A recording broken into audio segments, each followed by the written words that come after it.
Big Boss season 8 మరో 3 రోజుల్లో ముగింపు పలకనుంది. నిన్నటి వరకు ఈ వారం డబుల్ ఎలిమినేషన్ అవుతాయనే వార్తలు వినిపించాయి. ఇప్పుడేమో మిడ్ వీక్ ఎలిమినేషన్ జరుగుతుందని ఓ వార్త ప్రచారంలో ఉంది. ఓటింగ్ ప్రకారం చూస్తే చివరి 2 ప్లేస్లో అవినాష్, నబీల్ ఉన్నారు. అయితే ప్రేరణ ఇంకాస్త ట్రై చేస్తే ఖచ్చితంగా టాప్ 2కి వెళ్ళినా ఆశ్చర్యపోవాల్సిన అవసరం లేదని చెప్పొచ్చు. బిగ్ బాస్ సీజన్ 8లో ప్రేరణ ది బెస్ట్ కంటెస్టెంట్స్ అని చెప్పడంలో ఎలాంటి డౌట్ లేదు. ఇక ఈ రోజు నుంచి బిగ్ బాస్ హౌస్లో టాప్ 4 కంటెస్టెంట్స్ ఏవీలను ప్లే చేస్తారని తెలుస్తుంది. అంటే మధ్యలోనే ఒకరు ఎలిమినేట్ అవుతారని తెలుస్తుంది. ఈ వారం మిడిల్లో హౌస్ నుంచి ఎవరు వెళ్తారో ఈ వీడియోలో తెలుసుకుందాం. హౌస్లోకి సెలబ్రిటీల ఎంట్రీ బాగుందని ఆడియన్స్ అంటున్నారు. ప్రతిరోజు స్టార్ మా సీరియల్స్లోని యాక్టర్స్ వచ్చి సందడి చేస్తున్నారు. హౌస్లోకి వచ్చిన ప్రతి ఒక్కరు కూడా హౌస్ మేట్స్ సరదాగా ఉంటూ ఆడియన్స్ను ఆకట్టుకున్నారు. ఇక హౌస్లో ఉన్న టాప్ 5 కంటెస్టెంట్స్లో ఒకరు మిడ్ వీక్లో ఎలిమినేట్ అవుతారని ఓ వార్త చక్కెర్లు కొడుతుంది. అలాగే శనివారం ఎపిసోడ్లో మరొకరు ఎలిమినేట్ అవుతారని తెలుస్తుంది. ప్రస్తుతం ఓటింగ్ ప్రకారం చూసుకుంటే అవినాష్ ఎలిమినేట్ అవ్వబోతున్నారని టాక్ నడుస్తుంది. బిగ్ బాస్ సీజన్ 8లో వైల్డ్ కార్డ్ ఎంట్రీ ఇచ్చాడు.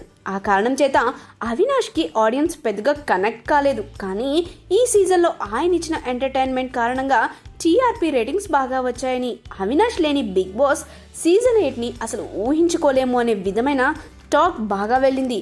ముఖ్యంగా ఆడియన్స్ హాట్స్టార్లో లైవ్ చూసేదే అవినాష్ ఎంటర్టైన్మెంట్ కోసం.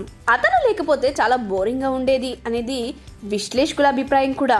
ఇదిలా ఉండగా అవినాష్కి 10 లక్షల రూపాయల సూట్ కేసు అందేలా బిగ్ బాస్ టీం ప్లానింగ్ చేస్తుందని లేటెస్ట్గా అందుతున్న సమాచారం. శనివారం ఎపిసోడ్లో ఇది జరిగేలా ప్లాన్ చేస్తున్నారు. అవినాష్ బిగ్ బాస్ హౌస్లోకి మంచి రెమ్యూనరేషన్ ప్యాకేజ్తోనే అడుగుపెట్టాడు. ఆయన ఇప్పుడు టాప్ మోస్ట్ సెలబ్రిటీ. చేతి నిండా ఈవెంట్స్తో పాటు సినిమాలు కూడా చేస్తున్నాడు. మంచి న్యాచురల్ కామెడీ టైమింగ్ ఉంటుంది. ఆడియన్స్కి మంచి ఎంటర్టైన్మెంట్ దొరుకుతుంది. టీఆర్పీ అదిరిపోతుంది అనే ఉద్దేశంతో అవినాష్కి వారానికి 3,50,000 రూపాయల రెమ్యూనరేషన్ ఇచ్చేందుకు బిగ్ బాస్ టీం ఒప్పందం చేసుకుందట. ఈ వీక్లో ఎలిమినేట్ అయితే మాత్రం అతను 10 వారాలకు గాను 45 లక్షల రూపాయల రెమ్యూనరేషన్తో ఆయన బిగ్ బాస్ హౌస్ నుంచి బయటికి రాబోతున్నాడు. అలాగే ప్రేరణ కూడా ఎలిమినేట్ అయ్యే అవకాశాలు ఉన్నాయని తెలుస్తుంది. విన్నర్ ఎవరన్నది ఆదివారం ఎపిసోడ్లో తెలుస్తుంది.